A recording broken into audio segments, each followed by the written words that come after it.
이 시간에는 다니엘서 3장 15절로 30절을 중심으로 해서 상황관 가운데 은혜 받기를 원합니다. 보리와 검자들은 밟을수록 더 무성하게 자라고 듯이 기독교 역사 또한 핍박을 받을 더 거세게 퍼져나갔기에 기독교를 가리켜 순교 위에 세워진 종이라고들 합니다. 영국의 역사 철학가 토인비는 그 비결에 대해 인간의 사상과 철학은 한 세기를 넘지 못한다. 그러나 기독교는 2000년은 지금까지 역사 속에 묻히지 않고 계속되어 있는 것은 바로 진리이기 때문이라고 피력한 바 있습니다. 진리는 그냥 지켜지는 것이 아닙니다. 믿는 바를 결단하고 순교의 각오로 순종할 때 지켜지는 것입니다. 마태복음 5장 10절에 예수님께서는 의를 위하여 핍박을 받는 자는 복이 있나니 천국이 저희 것임이라고 산상교훈에서 설파하신 바 있습니다. 만주 할빈의 선교활동을 하고 있던 헌터 선교사가 신사참배운동으로 투옥된 때의 일이었습니다. 점령 일본 경찰의 지문을 받으러 경찰에서 가던 중 헌터 선교사는 신사참배를 거부하다가 잡혀져 선교사가 조사를 받고 다시 형무소로 가기 위해 약 20대의 한국 청년이 같이 잡혀온 성도들 앞에 서 있습니다. 간수가 그의 오른쪽 손에 매달리는 한쪽 빈 수갑에 헌터 선교사의 손목을 채웠습니다. 그 청년은 선교사와 같은 수갑에 묶인 것을 매우 기쁘게 생각했습니다. 그들은 호송차로 갔습니다. 추운 겨울 날씨에도 많은 사람들이 따라 나와 있었습니다. 간수들이 빨리 차에 오르도록 채축할 때 청년은 선교사에게 속삭이듯 말했습니다. 저기 흰 옷을 입은 사람이 저희 아내입니다. 그때 모였던 무리 속에 누군가 끝까지 라고 소리쳤습니다. 끌려가는 사람들에게 끝까지 신앙을 절개를 지키라는 격려였습니다. 헌터 선교사와 같은 수갑을 쓴 청년의 아내도 다른 이들과 함께 소리쳤습니다. 끝까지 소리를 들은 청년은 밝은 모습으로 아내를 향해 고개를 끄덕인 후 헌터 선교사를 바라보았습니다. 온 세상이 평온하여 우리를 향해 미소를 짓고 있을 때 믿음을 지키고 주님의 갇힌 길을 따라가는 것은 결코 쉬운 일이 아닙니다. 세상이 혼란하고 핍박과 시련이 닥쳐올 때 우리는 믿음을 지키지 못하고 거짓 믿음을 곧잘 나타내곤 합니다. 진정한 그리스도인은 비겁하지 않은 확실한 믿음을 가져야 합니다. 앞에 섰을 때 그에 해당하는 증거를 받게 됩니다. 이 혼란이 닥쳐올 때 핍박과 시련이 닥쳐올 때 우리는 믿음을 지키지 못하고 거짓말을 곧잘 나타냅니다. 진정한 그리스도인 비겁하지 않는 확실한 믿음을 가져야 합니다. 앞에 섰을 때 그에 해당하는 징벌을 받게 됩니다. 오늘의 본 말씀은 믿음에 관한 상고하는 가운데 피차의 은혜 받고 결단하신 대로 실천하시는 저와 여러분의 한 해가 되시기를 주님의 이름으로 축원을 드립니다. 첫째는 고난적인 믿음을 포기하지 않는 성도에 관해서 상고해 봅니다. 본문의 말씀 17절로 18절을 봉독하면 만일 그럴 것인 왕이여 우리가 섬기는 하나님이 우리를 긍휼히 타는 풀무불 속에서 우리를 능히 건져내시겠고 왕의 손에서도 건져내시리이다. 그러니 그리 아니하실지라도 왕이여 우리가 왕들의 신들을 섬기지 아니하고 왕의 세우신 검상에 절하지 아니할 줄을 아옵소서라고 하였습니다. 동서고금을 망라하고 많은 사람들은 좋은 꿈보다는 흉몽에 더 마음을 씁니다. 다니엘이 섬기는 느부갓네살 왕도 예외는 아니었습니다. 느부갓네살 왕은 꿈은 신상에 가는 꿈이었습니다. 장차 세워질 나라 정금으로 된 머리, 곧 바벨론을 지칭하고 언어로 된 가슴과 팔, 보다 열등한 나라 메대 바사 제국 등을 가리키고 동으로 된 배와 넓적 다리는 온 세계를 다스리는 알렉산더 그리스 제국을 가리키고 철로 된 다리는 철과 같이 강한 나라 로마 제국을 가리키고 철과 진흙으로 된 발가락은 로마 제국의 붕괴로 인하는 약속과의 공칭입니다. 뜨인 돌이란 세상의 모든 하나를 파고 하나님께 해오실 영원한 왕국 재림 예수님께서 세우실 왕국을 상징을 합니다. 그렇구만. 하나님께서 이 세상 종말에 대한 전 우주적 계시의 성격을 갖고 있는 꿈이었습니다. 이 세상 종말에 대한 전 우주적 계시의 성격을 갖는 그 꿈은 인간의 나라는 망할 수밖에 없지만 하나님 나라는 영원의 함을 알려주는 메시지이기도 합니다. 처음에는 다니엘의 해석을 듣고 지극히 겸손한 자세를 취했다고 다니엘서 2장 4절 6절로 47절을 기록하고 있습니다. 그러나 왕은 성복하지 못하고 그들이 섬겨왔던 금신상을 만들어 섬기라고 명했습니다. 왕이 금신상을 세우게 된 동기는 다니엘의 해복으로 자신의 나라가 멸망하리라는 이기의식을 몹시도 느꼈기 때문입니다. 특히 떠인 돌 신상을 파괴한다는 것은 자신의 나라가 망할 것으로 받아들였기 때문입니다.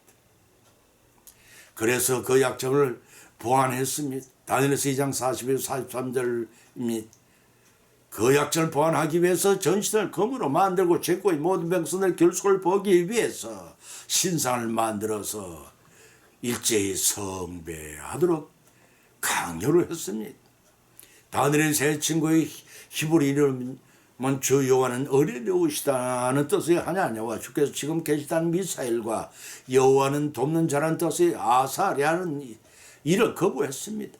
왕의 말은 곧 법인 시절에 더더구나 분봉왕을 수없이 거들인 바빌론 제국 왕이 명령을 거시다는 것은 곧 죽음을 의미한다는 것이구만. 다니엘의 세 친구는 우상에 경배하기를 거부했습니다. 긍휼히 다는 불에서 우리를 건져내시겠고 그리하지 아니할지라도 왕의 금신상이 절하지 않고 섬기지도 않겠다 하고 분명히 소신들을 밝혔습니다. 이는 우상 숭배로 생명을 구하기보다는 차라리 죽음을 택하겠다는 신앙 고백인 것입니다. 이는 어떠한 열악한 환경 속에도 하나님께 우리를 보호하시겠지만 그렇게 되지 않더라도 하나님에 대한 믿음을 저버릴 수 없다는 결단을 보여준 것입니다. 사랑하는 성도 여러분, 여러분이 다니엘의 세 친구의 경우였다면 어찌 했을 것이라 생각하십니까? 베드로서 1장 6절로 7절을 찾아보면 너희가 이제 여러 가지 시험으로 인하여 잠깐 근심하게 되지 않을 수 없으나 오히려 크게 기뻐하는 도다. 너희 믿음이 시련이 불로 연단의 시 없어질 것보다 더 귀하여 예수 그리스도에 나타나실 때 칭찬과 영광과 존귀를 얻게 하려 함이라 하고 기록하고 있습니다. 분노한 나부갓네살 왕은 기회를 주었으나 거부하는 세상은 평소보다 7개나 더 뜨겁게 달군 품을 불 속에 쳐넣도록 명령을 내렸습니다. 두 번째는 하나님만을 의지하는 성도입니다. 본문의 말씀 19절 23절을 봉독하면 느부갓네살의 불이 가득한 사드락과 메삭과 아벳느고를 향해 납피절 편하여 명하여 이르되 그 불을 뜨겁게 하기를 평일보다 7배나 더 뜨겁게 하라 하고 군대 중 용사 몇 사람 명하여 사드락과 메삭과 아벳느고를 결박하여 긍휼히 타는 불 가운데 던지라 하니 이 사람들을 고의와 속옷과 겉옷과 별다른 옷을 입은 채 결박하여 거결이 타는 불 가운데 던져질 때 왕의 명령이 엄하고 풀무가 힘이 뜨고 불꽃이 사드락과 메사가 아벳느고가 붙던 채 극렬히 타는 불 가운데 떨어졌더라고 기록하고 있습니다. 마태복음 16장 24절에 예수님께서 제자들에게 이르시되 아무든지 나를 따라오려거든 자기를 부인하고 자기 십자가를 지고 나를 쫓을 것이니라. 누구든지 제 목숨을 구원하자면 이룰 것이요 누구든지 나를 위해 제 목숨을 잃으면 찾으리라고 말씀하신 바 계십니다. 주 323년 콘스탄티누스 대제가 기독교를 공인한 후에도 동로마 제국에서는 박해가 심했습니다. 황제 리키니우스는 기독교인들을 잡아다가 우상 앞에 향을 피우라고 명령을 하였습니다. 그런데 놀랍게도 황제의 최대인 세바스테의 12연대 소속 42 용사들은 향을 피우는 것은 군인이 할 일이 아닐 뿐만 아니라 하나님께 반역하는 일이다라고 반박하고 나섰습니다. 그러자 총독은 저들을 배교시키기 위한 온갖 고문과 술수를 사용했지만 끝내 철석 같은 신앙심을 지키자 더욱 혹독한 방법을 강구해냈습니다. 총독은 살을 예의는 겨운 겨울날 그들을 꽁꽁 얼어붙은 호수에 발가벗게 앉히고 그 곁에는 김이 모락모락 난 목욕물을 준비해놓고 기독교를 버리는 자는 속히 얼음에서 일어나서 목욕물로 들어가도 좋다고 욕을 했습니다. 그러나 40년 용사는 영광의 때가 가까운 줄 알고 더욱 기뻐하고 서로 격려했습니다. 하지만 몸이 점점 얼어 피가 돌지 못해 거의 죽게 되었을 때 그 중에 한 사람이 살려달라고 부르시는 배교의 뜻을 비쳤습니다. 그래서 주의 병사들의 명을 받고 그를 인도하여 목욕물에 넣었는데 이게 웬 말입니까? 곧 심장마비로 죽어버리고 말았습니다. 그때부터 하늘로부터 찬란한 빛이 비더니 천사들이 각기 아름다운 멸관 하나씩을 들고 내려와 용사들의 머리에 씌워 주었습니다. 다만 임자를 잃은 한 멸관이 공중에 떠 있는데 이것을 지켜본 오위 대장이 기독교의 참 신앙에 심히 감동되어 솟구치는 신앙심을 누릴 길이 없었습니다. 더 엉두를 수 없었던 그는 홀홀 옷을 벗어던지고 얼음 위에 앉아 함께 순교함으로써 공중에 떠있는 멸관의 주인이 되었던 것입니다. 구약시대에는 선교, 신약시대와는 달리 순교의 신앙이 아니라 순종할 때 어떤 보상이 주어지는가를 통해서 믿음이 더욱 강조되곤 했습니다. 신앙의 바탕이 너무 어리고 연약하기 때문이었습니다. 보문은 다니엘이 세치고 일사각오의 신앙심을 통해 승리하게 하시는 하나님 메시지를 담고 있습니다. 본문의 핵심 부분은 평일보다 7배나 더 뜨겁게 불을 놓았는데 그 속에 다니엘의 세층은 묶여서 들어갔지만 불에 탄 사람들은 그들을 붙들어 불 속에 밀어넣은 오히려 병사였습니다. 하나님께서는 다니엘의 세치고의 믿음을 어이쁘게 여기사 천사로 하여금 그들을 불 속에 보호하셨습니다. 그것은 마치 다니엘이 사자굴 속에 보호를 받은 것처럼 말입니다. 이사야 43장 1절 2절에 기록하기를 야곱아 너를 창조하신 여호와께서 이제 말씀하시느니라. 이스라엘아 너를 창조하신 자가 이제 말씀하시느니라. 너는 두려워 말라. 내가 너를 구속하였고 내가 너를 지명하여 부르나니 너는 내 것이라. 네가 물속에 시달 때 내가 함께할 것이라. 강을 건널 때 물이 너를 침몰치 못할 것이며 네가 불 가운데 행할 때에도 타지 아니할 것이요 불꽃이 너를 사르지도 못하리니 라고 말씀하셨습니다. 아멘. 아멘 믿으시면 아멘 응답하시기 바랍니다.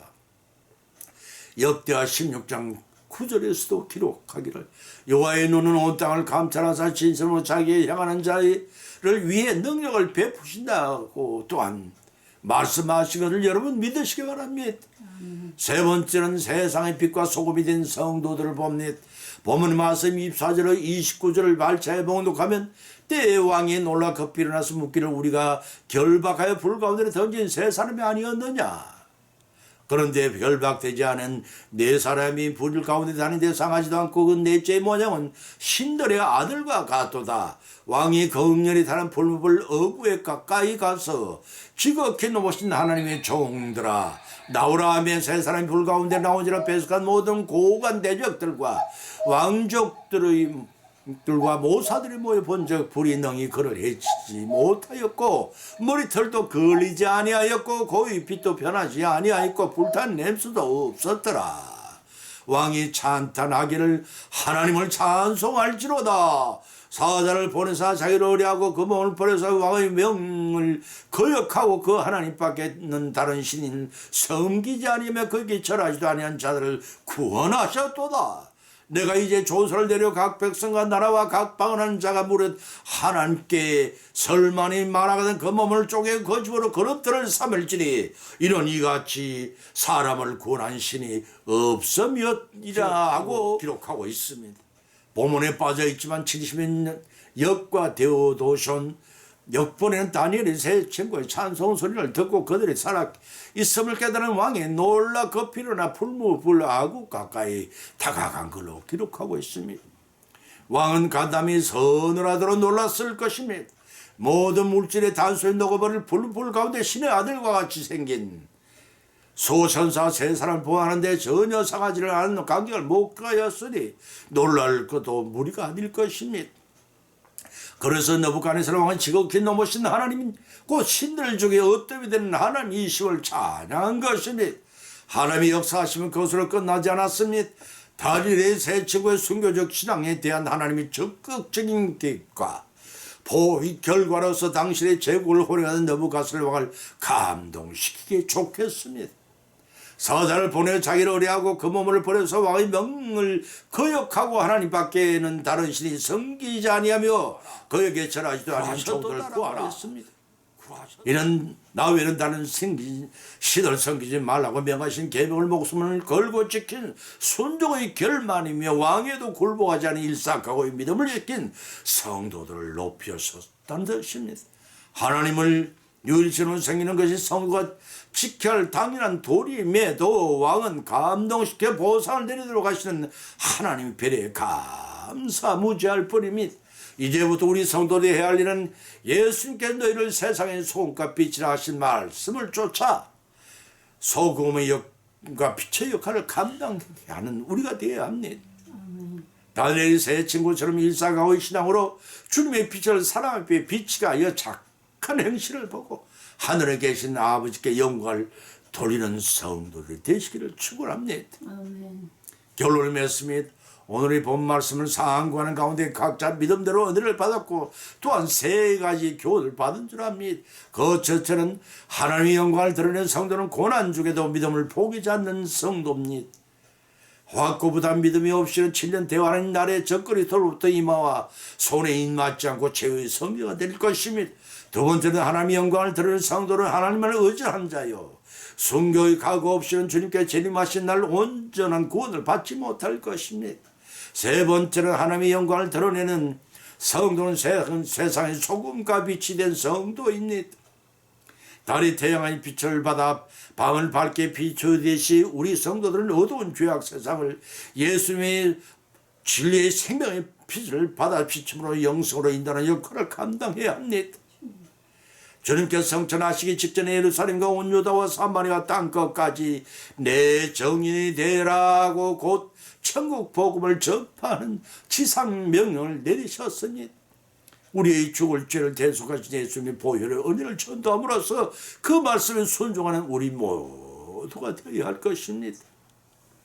이러한 오늘의 교훈의 말씀을 받은 것으로 그치지 말고 결단하고 석천하여 풍성히 거두시는 한 해가 되고 칭찬과 상을 풍성히 받으시는 남은 여정의 믿음 생활이 되시기를 예수님 이름으로 간절히 축원을 드립니다. 찬송가 348장을 올리겠습니다.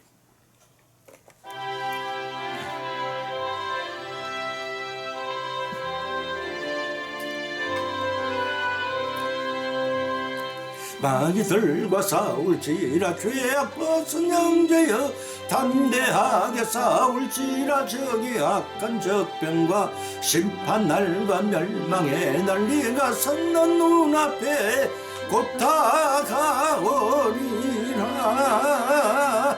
영광 영광 할렐루야 영광 영광 할렐루야 영광 영광 할렐루야 곧 승리하리라. 마귀들과 싸울